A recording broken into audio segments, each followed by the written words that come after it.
Vamos bater um papo então com o doutor Rui Seabra. Doutor, primeiramente, bom dia e obrigado por nos atender nessa manhã de quarta-feira para falar de um assunto tão bacana e relevante. Doutor, bom dia. Bom dia, muito obrigado aí pela oportunidade de trazer essas informações importantes para a nossa população. Como é que surgiu essa ideia, doutor, de desenvolver esse soro antiapílico e quais foram esses passos iniciais do processo? Bem, a universidade tem mudado um pouco o seu paradigma durante os últimos anos, né? Nós formamos muito bem pessoas, nós produzimos ciência de qualidade aqui no país. No entanto, nós olhamos para a comunidade e vemos que precisamos intervir de alguma maneira para trazer soluções para a nossa sociedade. E esse soro surgiu de uma demanda de anos, que nós temos hoje disponível soros antiofídicos, antiescorpiônicos, contra aranhas, até contra lagartas venenosas, mas não contra acidentes com abelhas. Então, atualmente são cerca de 30 mil acidentes causados por abelhas no país e mais de 150 mortes. E até então não tinha um tratamento disponível. Agora, doutor, esse trabalho feito aí, parece que foram 14 anos de trabalho, é isso? Um pouco mais, são uns 20 anos desde Deus. que eu entrei na minha pós-graduação na universidade. Caramba, é muito tempo, né? Muito tempo. E quando começa a fazer a pesquisa, o senhor disse que lidou com vários animais peçonhentos até chegar aí nessa finalização do antiapílico aí para abelhas. Como é que começa uma pesquisa a respeito? Surge a ideia, surge a vontade ou vem de alguma demanda, doutor? Normalmente o pesquisador está preparado para identificar essa demanda da sociedade, né? E nós tínhamos capacidade de produzir outros soros já. O Brasil é um expoente no mundo. No entanto, identificamos que não havia até o momento um soro específico para picadas de abelhas. E olhando o porquê era complicado produzir esse soro, identificamos que o principal motivo é porque, imagina o veneno de uma abelha, ela já causa uma dor tremenda. Você pegar uma quantidade de veneno grande e inocular no cavalo para que ele produza os anticorpos, né, como se fosse uma vacina no cavalo, você imagina a dor causada nesse animal. Então nós pesquisamos inúmeros métodos para retirar os componentes que causam dor do veneno e deixar apenas aqueles componentes tóxicos. É o mesmo processo de uma vacina, da vacina da Covid, por exemplo, que você só usa um pedacinho do vírus para fazer a vacina. Nós utilizamos apenas uma porçãozinha do veneno que não causa dor ao animal, mas ele produz os anticorpos necessários. Agora, doutor, a gente sabe que em 20 anos muita gente passa pelo projeto, né? Ou é a mesma equipe? Quem são esses principais responsáveis pelo desenvolvimento do soro? Não trabalhou sozinho, né, doutor? Sem dúvida, a gente não faz nada sozinho nessa vida. É o trabalho de um grande time, né?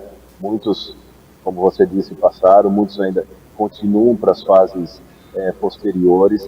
A gente iniciou esses estudos lá na Faculdade de Medicina, depois prosseguiu para o CEVAP, então eu fui ao Instituto Butantan fazer um pós-doutorado, onde conheci grandes cientistas, né? Oswaldo Santana Brasil, que é primeiro bisneto de cientista Vital Brasil, o Dr. Daniel Pimenta. Depois voltei para Botucatu, onde assumi uma posição na universidade.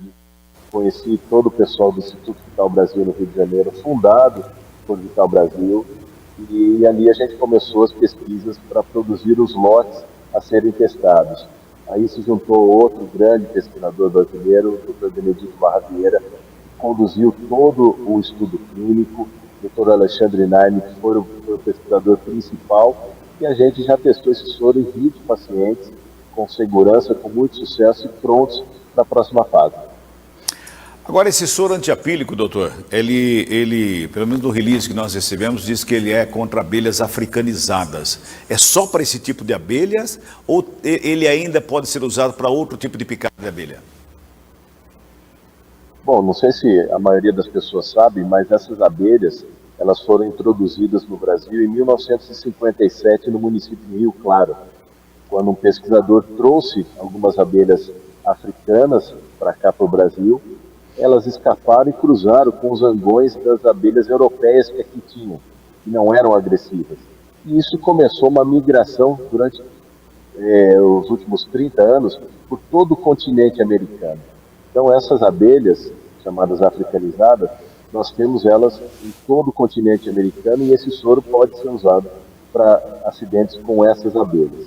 Com outros tipos de abelhas, as chamadas abelhas melíferas, que não sendo africanizadas, elas não causam tantos acidentes, mas o soro também pode ser usado, ou seja, ele vai poder ser exportado para todo o continente americano, para a Europa, para o continente africano e também para a Ásia, onde existem abelhas dessa espécie. Agora, se compararmos esse novo soro antiapílico aí que o senhor criou, essa criação dessa equipe de vocês aí, o que ele é diferente dos outros produtos que já tem no mercado? Não existe um tratamento específico para acidentes, né, um envenenamento causado por acidentes por abelhas. Esse é um produto inédito no mundo. Justamente por isso, todo esse caráter inovador aí com o reconhecimento da patente. É como se fosse um antídoto que é utilizado para o tratamento desse envenenamento. Quando a gente tem uma picada por cobra, ou por aranha, ou por escorpião, você usa o antiveneno, né, o antídoto específico para combater aquele veneno em especial. Ainda sobre o soro, doutor, o senhor falou aí da picada do escorpião, né? Em alguns pontos de algumas regiões, ou até em grandes centros, às vezes quando uma pessoa, principalmente quando é idosa ou criança e é picada por um escorpião, corre-se um risco muito grande, porque a dor é muito intensa e pode levar ao óbito. E às vezes o soro não está disponível, sempre próximo de um local, a pessoa vai ser atendida. Sempre tem um problema e é comum isso. Infelizmente a gente tem que falar que é comum isso. E o soro antiapílico? O objetivo é estar presente maciçamente nos postos de saúde, locais de atendimento, ou ainda pode ter um probleminha como tem o do escorpião, por exemplo?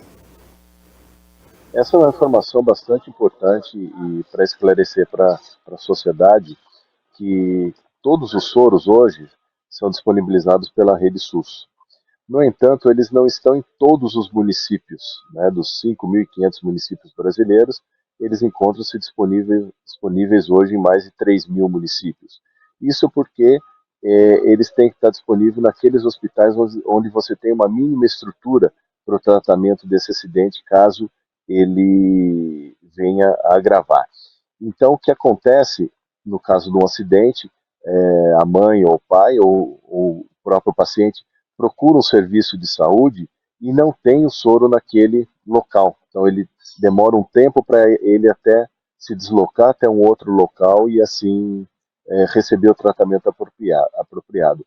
É interessante que a população se informe na sua região qual é o hospital que tenha soros disponíveis. E o soro antiapílico vai seguir a mesma distribuição. Agora, doutor, como é que é para o senhor receber uma patente como essa depois de tanto tempo de trabalho? Bom, é um orgulho muito grande, né? Como brasileiro, você está colocando uma tecnologia na área da saúde disponível para o mundo. Então, isso enaltece o trabalho da nossa equipe de uma grande universidade pública brasileira. Você sabe que a Unesp, aqui no estado de São Paulo, tem uma representatividade muito grande. Né? A gente está distribuindo em mais de 24 cidades, cobrindo praticamente todo o estado de São Paulo, trazendo um ensino público de qualidade. Então, serve como motivação para novos pesquisadores, jovens estudantes, que trilhem essa carreira acadêmica que é maravilhosa. Dr. Rui Seabra Ferreira Júnior, coordenador executivo do Centro de Estudos de Venenos e Animais Peçonhentos da Unesp. Criador e patenteou aí o soro antiapílico. Doutor, muito obrigado por essa entrevista, esse papo bacana, interessantíssimo para todos nós, porque como eu disse durante o programa, até a gente chegar na entrevista, né? Quem não foi picado por abelha ainda, não é? Eu que agradeço e convido a todos aí da região a estar conhecendo o CEVAP. A gente tem um serpentário aberto à população, né? Então a Americana não fica tão longe de Botucatu. Vale a pena uma visita à nossa cidade para conhecer o serpentário e um pouco mais sobre esses animais da nossa fauna. Muito obrigado, doutor. Uma excelente quarta-feira para o senhor aí e para toda a equipe.